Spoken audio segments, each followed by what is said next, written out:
So if they're not covering the issues, what are they covering in all of this extra special amount of campaign coverage? Okay, the phenomenon that's happening this year that's never happened before is a phenomenon that I call reality game show journalism. Doesn't sound good. Well, it's the journalists have learnt from their brethren in primetime television to know how to make a narrative out of the election season.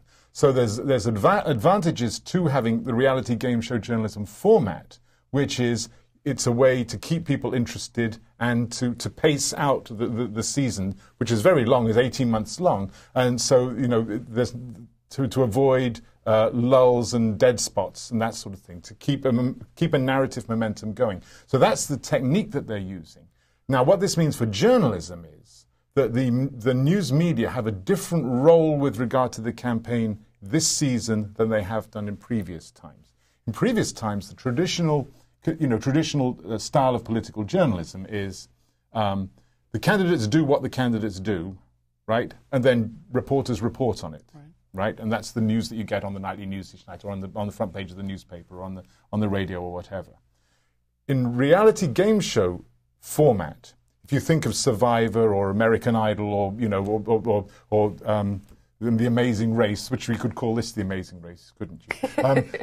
In that format, what you have is a series of events, right, where you're getting up close and personal with the contestants or candidates, right? And then you have a week where you can reflect on that event that happened, and then you have another, in the election to debate, exactly. Or rally to big rally. So the function of the news media, instead of reporting on something that the candidates are doing anyway, it's to create the format in which the candidates are seen up close and personal. These last few days, if you could make one pitch direct to camera to the reporters, what would it be?